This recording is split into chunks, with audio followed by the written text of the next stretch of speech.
అవును నాన్న, తనని కూడా గుడిలో నేను మొదటిసారి చూశాను. ఆ తర్వాత నిన్ను హాస్పిటల్లో చేర్పించినప్పుడు ఫామ్ రాసిచ్చి ఆయనే సహాయం చేశారు కూడా.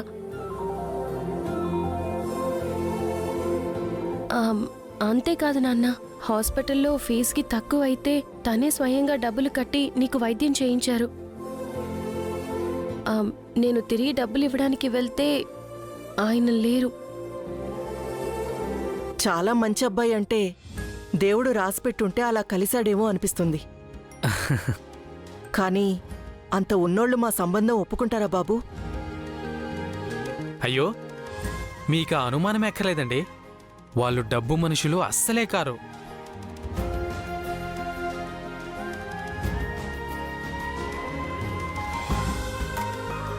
చెప్పాను కదా, మీ అమ్మాయి వాళ్ళకి చాలా బాగా నచ్చిందంట. అందుకేగా ఈ సంబంధం మాట్లాడడానికి నన్ను పంపారు. నీ మాటలు వింటుంటే సంతోషంగానే ఉంది బాబు. కానీ ఎందుకో కాస్త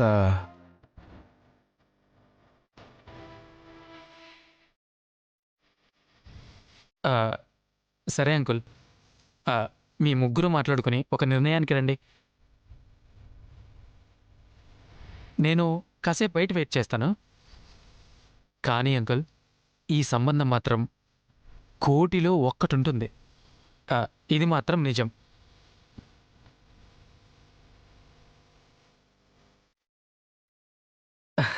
ఇక మీ ఇష్టం.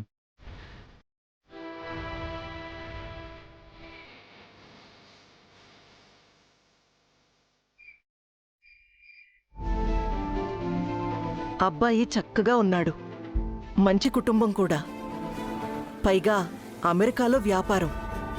అంతకంటే మన అబ్బాయి మంచితనం కళ్ళారా చూశాం. నాకెందుకో ఆ అబ్బాయి మన కనకం కోసమే వచ్చాడనిపిస్తుందండి. నువ్వేమంటావమ్మా? తను మంచివారే నాన్న, కానీ ఇప్పటికిప్పుడు పెళ్ళంటే... నీకు నచ్చింది నాకంతే చాలు. బాబు ప్రకాష్, ప్రకాష్! చెప్పండి అంకుల్, ఏం నిర్ణయించుకున్నారు? మాకు ఈ సంబంధం ఇష్టమే బాబు. వారితో మాట్లాడి పెళ్లి చూపులు ఏర్పాటు చేయించు. ఎప్పుడొస్తారో చెప్పు. ఎప్పుడో ఎందుకు అంకుల్, రేపే గుళ్ళోనే పెళ్లి చూపులు ఏర్పాటు చేయిస్తాను.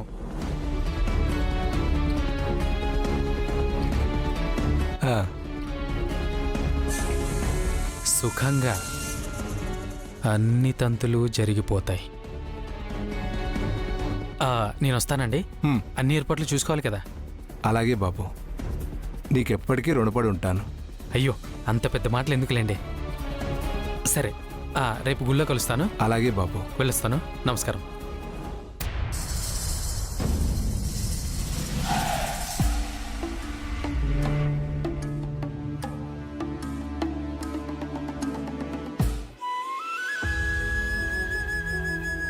నిజంగా నా కనకం అదృష్టవంతురాలు. గొప్పింటి సంబంధం వెతుక్కుంటూ మరీ వచ్చింది.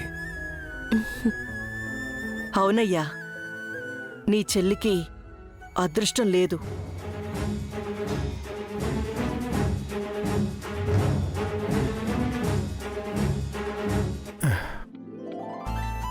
గౌరీ, ఆ విషయం వదిలే. రేపు గుళ్ళో స్వామివారి కళ్యాణం కూడా ఉంది కదా. అలాగే రేపటికి కావలసిన తలంబ్రాలు, సారే అన్నీ సిద్ధం చేయి. మన అమ్మాయికి మంచి జరగాలని కోరుకుంటూ వాటిని రేపు స్వామివారి కళ్యాణంలో ఇద్దాం. సరేనా? అలాగేనయ్యా, మంచి మాట చెప్పావు. స్వామివారి కళ్యాణం రోజు పెళ్లి చూపులు జరిగితే శుభంగా కూడా ఉంటుంది.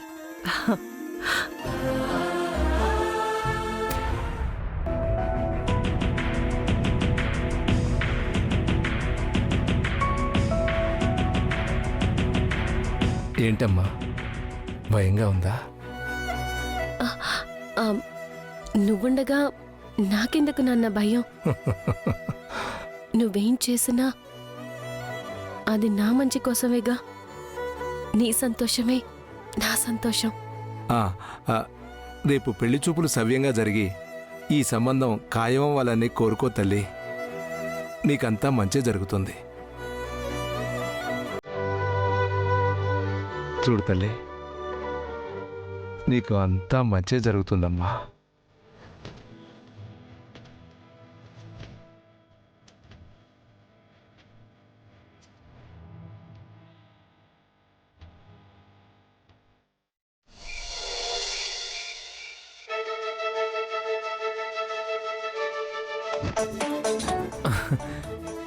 వీడి మీద స్కెచ్ చేస్తుంటే వీడే ఫోన్ చేస్తున్నాడురా. చెప్పరా మామా. ఎక్కడున్నారా? చిన్న పని మీద బయటకు వచ్చానురా. చెప్పు. ఏం పనులున్నా ఇవాళే చూసుకో, రేపంతా నాతోనే ఉండాలి. దేనికి మామా? మా పెద్దత్తయ్యని కలవడానికి వెళ్ళినప్పుడు దారిలో గుడికి వెళ్ళాం, గుర్తుందా? గుర్తుంది. రేపు కూడా గుడికి వెళ్తున్నాం, ఫ్యామిలీ అంతా కలిసి. సో నువ్వు కూడా వస్తున్నావు. ఏంటి మామా స్పెషల్? స్పెషల్ అంటే స్పెషలేరా. మా ఫ్యామిలీ ఇష్యూస్ గురించి నీకు తెలుసు కదా, సాల్వ్ అవ్వాలంటే నేను మా పెద్దత్తయ్య కూతుర్ని పెళ్లి చేసుకోవడమే కరెక్ట్ అని ఫైనల్ చేశారు. తెలుసు. ఇప్పుడేంటి మరి? రేపు గుడిలో స్వామివారి కళ్యాణం జరిపించడానికి మా అత్తయ్య ఫ్యామిలీతో సహా అక్కడికి వస్తున్నారు.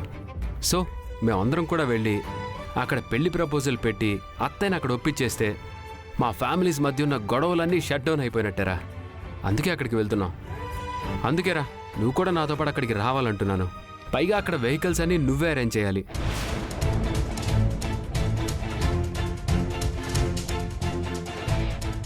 నేనేదో నిన్ను అడ్డు పెట్టుకుని క్యాష్ చేసుకుందాం అనుకుంటే నువ్వేంట్రా పెళ్ళని ట్విస్ట్ ఇస్తున్నావు? వారితో మాట్లాడి పెళ్లి చూపులు ఏర్పాటు చేయించు. ఎప్పుడొస్తారో చెప్పు. ఇప్పుడే ఎందుకు అంకుల్? రేపే గుళ్ళోనే పెళ్లి చూపులు ఏర్పాటు చేస్తాను. ఉన్నావా? ఉన్నాను మామా. మాట్లాడవేంట్రా? ఏం లేదు మామా. అంటే నీతో రావడం నాకేం ప్రాబ్లం లేదు, కానీ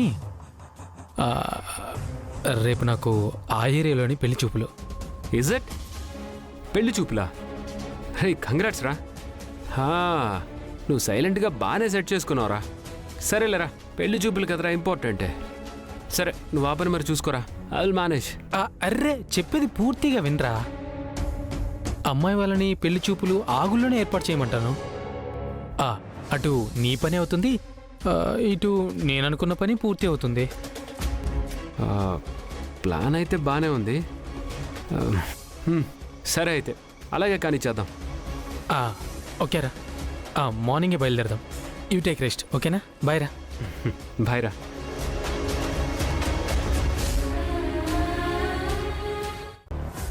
ఎలాగైతేనే నేను కనకం వాళ్ళ నాన్నకి పెళ్లి చూపులు గుడిలో అని చెప్పాను కదా, వీడు కూడా రేపు గుడికి వెళ్దాం అంటున్నాడు. అక్కడ వీళ్ళిద్దరికీ సెట్ చేసి మనం హ్యాపీగా సెట్ అయిపోవచ్చు.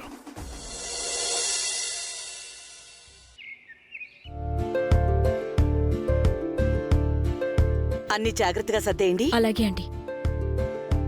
అమ్మా, ఈ అరటికలు ఎక్కడ పెట్టమంటారు? నా నెత్తి మీద పెట్టు. ఎక్కడ పెడతారు? కార్ డిక్కీలో పెట్టాలి. అలాగే అమ్మగారు.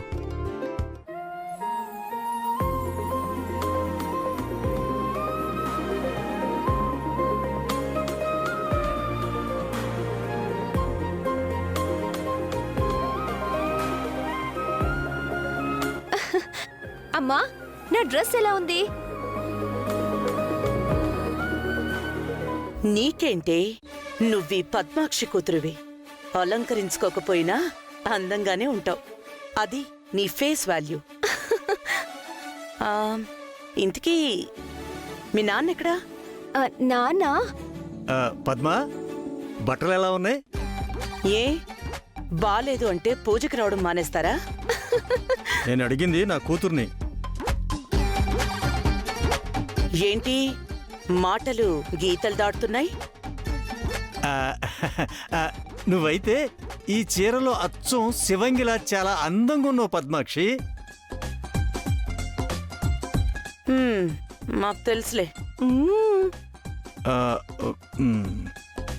అమ్మా, అంతా రెడీ, అందరం వచ్చేసాం.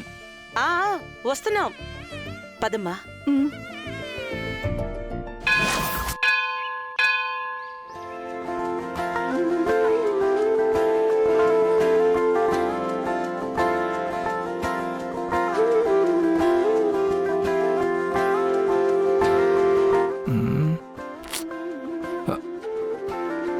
గౌరీ గౌరీ చెప్పండి. వాళ్ళు వస్తారంటావా? ఇప్పటికీ ఇది 100సారి. వస్తామన్నారు కదా, వస్తారులేండి. ముందు మీరు కుదురుగా కూర్చోండి. కూర్చుంటాలే గాని నా కూతురు ఎక్కడా? పాలు మర్చిపోయాను, తీసుకురావడానికి వెళ్ళింది. పూజ సామాగ్రి ఇవ్వండి.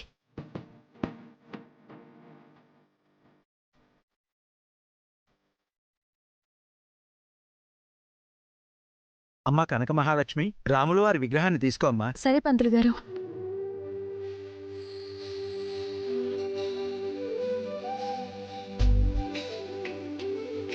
ఓం హిరణ్యవర్ణాం హరిణీం సువర్ణరజతస్రజాం చంద్రాం హిరణ్మయీం లక్ష్మీం జాతవేదో మమావహ తాం ఆవహ జాతవేదో లక్ష్మీమనపగామినీం యస్యాం హిరణ్యం విందేయం గామశ్వం పురుషానహం కాంసో అమ్మా సీతమ్మ.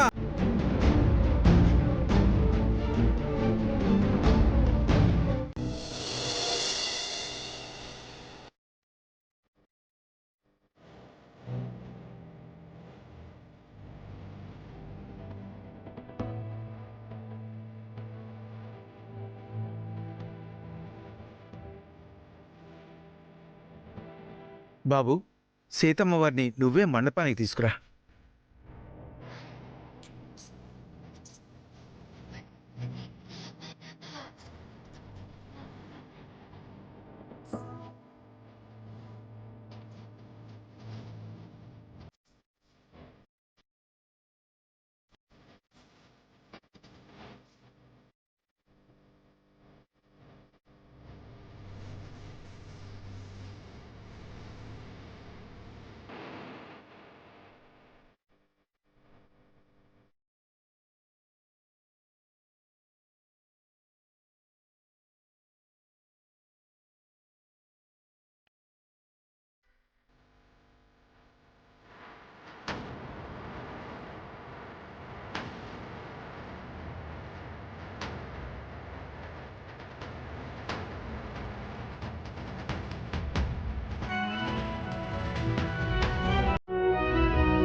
ఓ, నేను కాపాలనుకుంటే మీరే కలిసిపోయారా?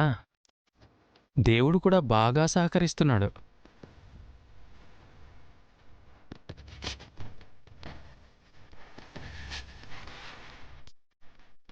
గౌరీ గౌరీ గౌరీ ఇలా రా. రమ్మంటుంటే. వస్తున్నారండి. అబ్బబ్బబ్బబ్బా, ఏంటండి మీ ఆత్రం? ఆత్రం కాదే, అటు చూడు.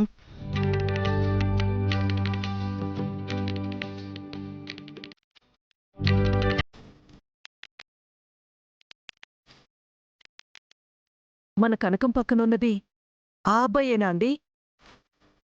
అవునే, వాళ్ళిద్దరికీ ఆ విగ్రహాలు తీసుకెళ్లే అదృష్టం దక్కింది.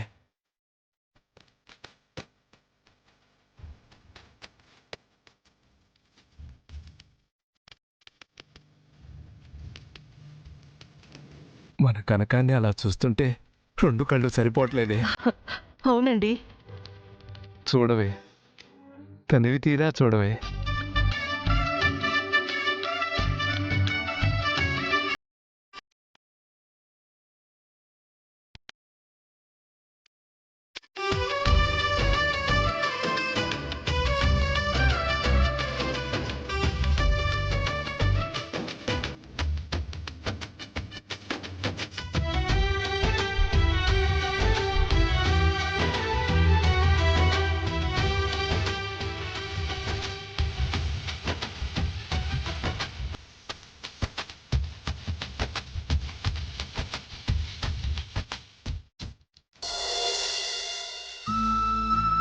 అమ్మా, నాన్న, ఆయన కనిపించారు.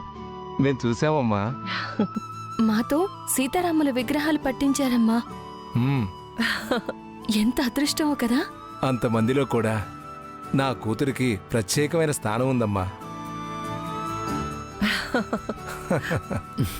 Hello uncle. Hi aunty. వచ్చావా బాబు? హా, ఇప్పుడే కనువిందు కలిగించే దృశ్యాన్ని చూసాం. నేను కూడా చూశాను అంకుల్. నేను చెప్పాను కదా మీ అమ్మాయి జాతకం వెరీ స్పెషల్ అని. అబ్బాయిని చూసాం, ఎక్కడా ఇంకా రాలేదే? వచ్చాడు అంకుల్. మీరు రెడీ అయితే వాళ్ళని పిలిపిస్తాను. ఆ,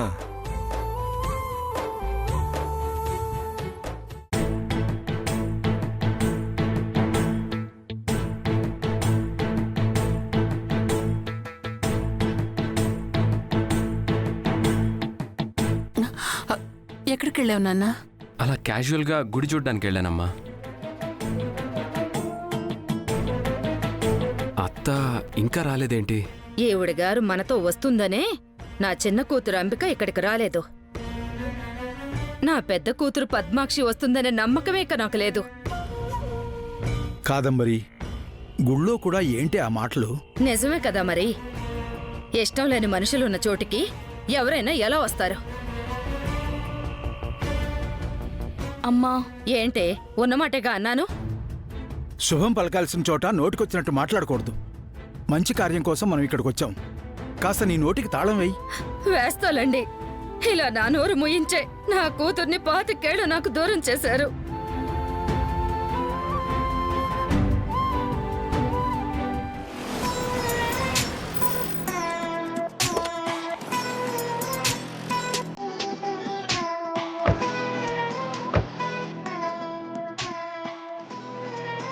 అక్కొచ్చేసింది.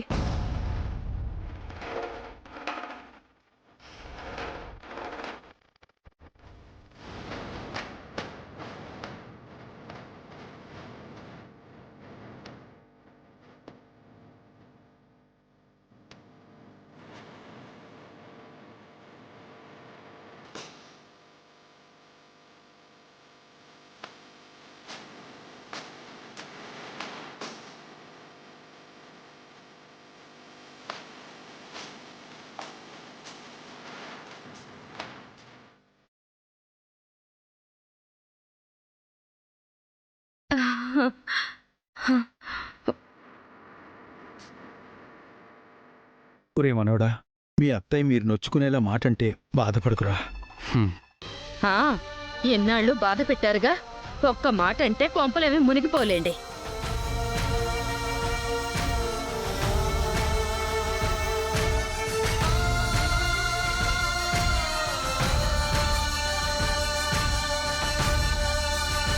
వదినా,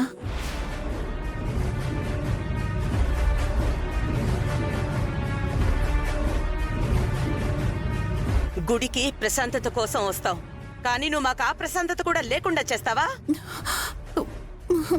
పక్కకి తప్పుకో, పక్కకి తప్పుకో, పక్కకి తప్పుకో, పక్కకి తప్పుకో.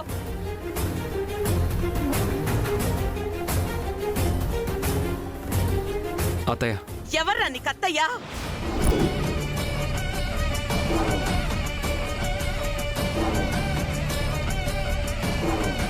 దూరం పెరిగినంత మాత్రాన బంధం మారుతుందా పద్మాక్షి? మీరు వీళ్ళకి సపోర్ట్ చెయ్యాలనుకుంటే చెయ్యండి. లేని ప్రేమల్ని ఒలికిస్తూ నన్ను ఇబ్బంది పెట్టకండి. అత్తయ్య, నువ్వెన్ని మాటలైనాను నేను పడతాను. కానీ దానికన్నా ముందు నన్నొక్క నిమిషం మాట్లాడి నువ్వు. నాకంత సమయం లేదు. అదేంటి పద్మ, వాడేదో మాట్లాడాలి అంటున్నాడు కదా? అక్కడ కళ్యాణం జరిపించాలనుకుంటున్నాం. నా పక్కన కూర్చోవాలనుకుంటే రండి, లేదంటే ఇక్కడే ఉండండి. నేను వెళ్తున్నాను.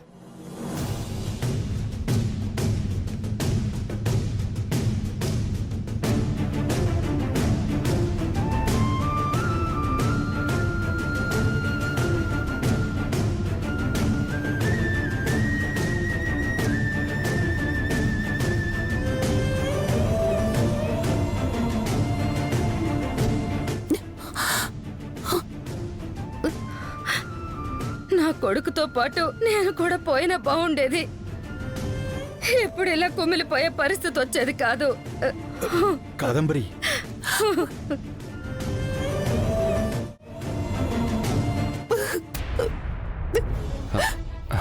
అమ్మా, నువ్వేం బాధపడకమ్మా, నేనున్నాను కదా. తెలుసు నాన్న, నా మీద పడ్డ మచ్చని చెరిపేస్తావనే ఆశతోనే బతుకుతున్నాను. ఏంటమ్మా ఆ మాటలు? అమ్మ బాధలో అర్థం ఉంది తాతయ్య.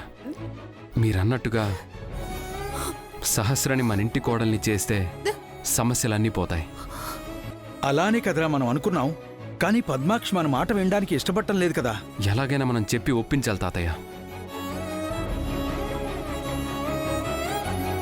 ఏమోరా, నీ సంకల్పమే నిన్ను గెలిపించాలి.